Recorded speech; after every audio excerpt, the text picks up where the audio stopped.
At this point, I'm convinced white supremacists are praying to the devil. For 33 hours, I was praying that if this had to happen here, that it wouldn't be one of us. That somebody drove from another state, somebody came from another country. Let him be an immigrant, let him be an immigrant, let him be an immigrant, let him be an immigrant, a Latino,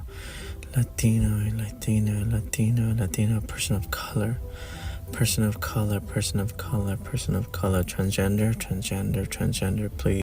Governor, guess what? What? Y'all got him? Yes. Oh, good. I bet you he's black. No, he's not black. He's not black. Okay. Is he Mexican? No, not a Mexican. Okay. Asian? No. He's not Asian. Please, God, I ask that you make him brown. God, can you make this one brown?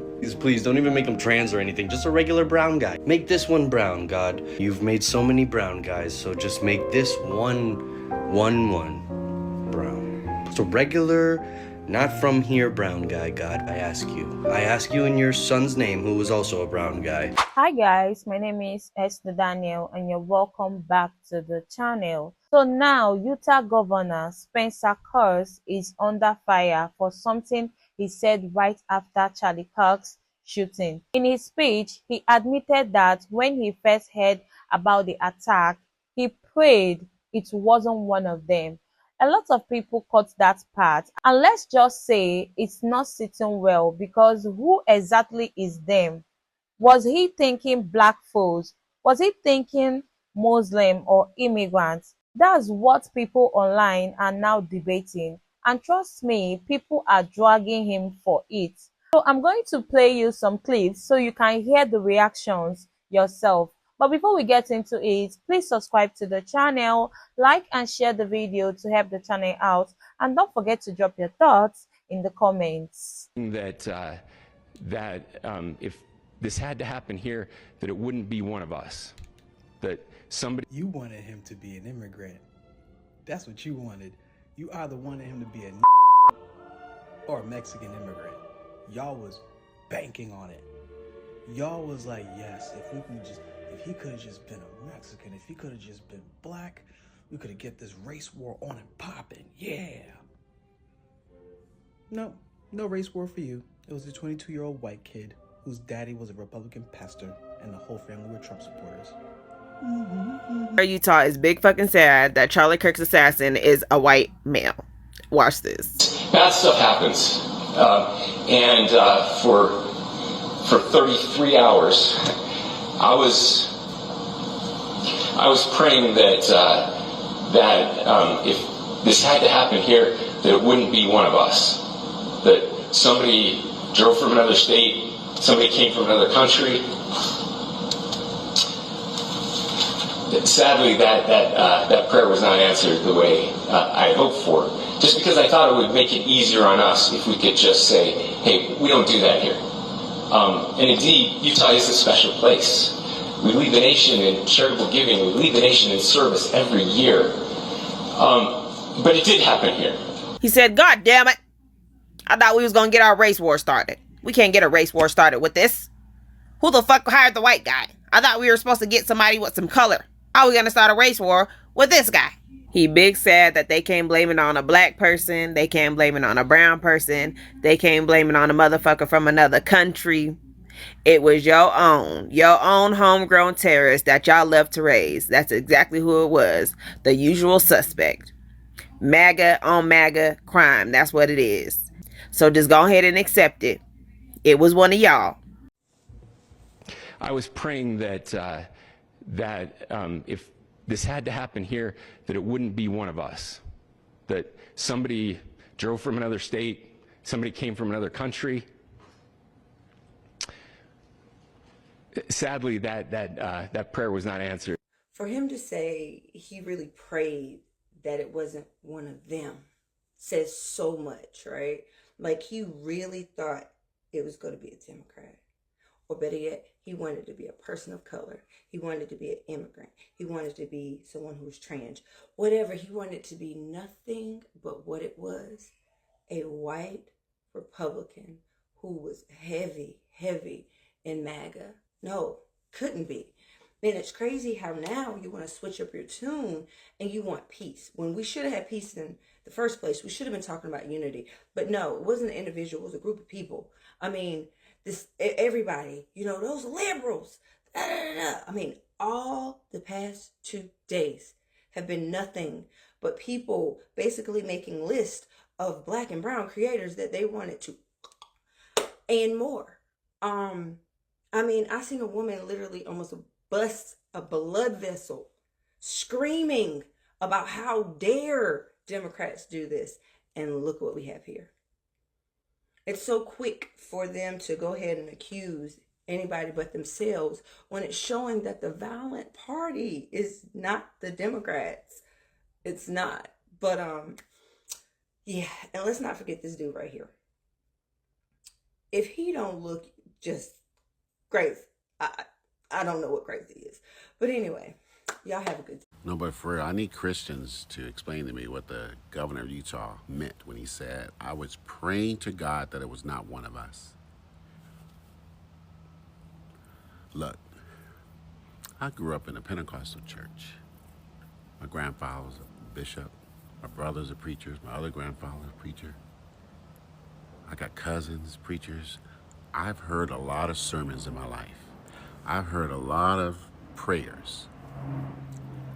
I was in church every day from 0 to 21. I love my church family. I don't go to church anymore, but I love my church family. I love my people. Pentecostal Church of God in Christ. I've never heard a person say what that governor of Utah said. I prayed to God that it was not one of us. I prayed that it was someone from a different state who had driven into our state, or someone from a different country. What?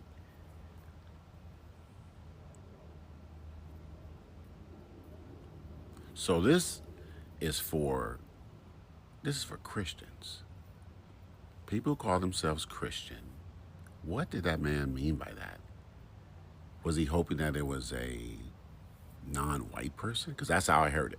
I heard it as being a non-white person first, and then a non-American second, presumably someone from a different country, which is so odd coming from Mormon territory, because Mormons go into other countries, but South American and Central American countries that are Latino people, and work to convert them to Mormonism.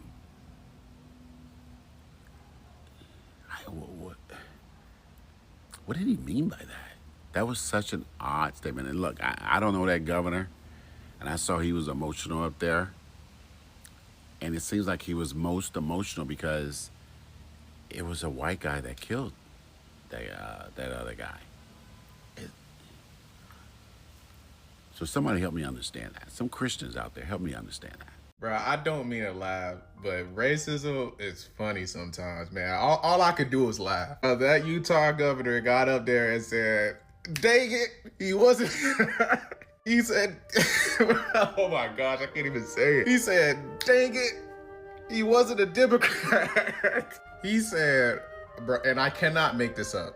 He said, I was praying it wasn't one of us. Then Kash Patel sitting behind him, bro. This dude says, I was hoping that it was somebody from overseas. Please, somebody, I'm begging you, screenshot Kash Patel's face in the moment he said that and post it in the comments, please. Oh my God. Y'all gotta watch the video, bro. Y'all have to watch the video, bro. Bro, this is unbelievable. That man legit was up there like, see, I told you it was the... What? It wasn't the Democrats? It was the LG... Huh? It wasn't them? Then who was it? No way. Guys, it wasn't them. We got him? He's Muslim, right? Black? Latino? At least he's an immigrant. What do you mean he's from Utah? At least he's trans? Guys. Okay, does he use pronouns? What do you mean everybody uses pronouns? At least he's a radical leftist? He's not a leftist? He's not even a Democrat? Guys, is this the same exact person as last time? A different one? How am I supposed to spin this? What do you want me to do? Lord, you know I prayed that it wouldn't be one of ours. Okay, give me a second to think. What would the president do? What would the president do? What would the president do? Okay, I think I got it, you guys. We're gonna blame the mental health crisis, and then we're gonna gut all the funding to all of the social programs. When leaders speak, words matter, and this wasn't just a slip, it revealed something about how he views America. Why was his first instinct to pray it wasn't them? What group is he so afraid of being connected to violence? This is why many people are outraged, because time and time again, whenever tragedy strikes, society quickly looks forward to Black communities, Muslim or immigrants. They get profiled and blamed before any fact even comes out. Meanwhile, when it's actually a white shooter, suddenly we start hearing excuses like mental health or troubled loner. And that's exactly the double standard people are calling out right now. If the suspect had been Black or Muslim, you already know the headlines would have been about terrorism, gangs, or dangerous communities. But because this suspect was white, the conversation shifts. Now it's about family drama, ideology, or how he was misunderstood. You see the problem here, right? So yes, people are reacting online and for good reason. The governor may have thought he was being honest, but his words confirm what many marginalized groups have always known. That's deep down. Even the people in power expect us to be the face of violence in America. So here is the bigger point. If we want to stop this circle of hate and division, we have to stop automatically attaching violence to certain groups of people. Governor Oaks might have thought he was being transparent, but the impact of his words hit different. It shows how bias works, even in leadership. Anyway, guys, these are just my opinion, and I would like to hear your thoughts in the comments. Don't forget to subscribe to the channel, like and share the video to help the channel out. See you in the next one. Bye.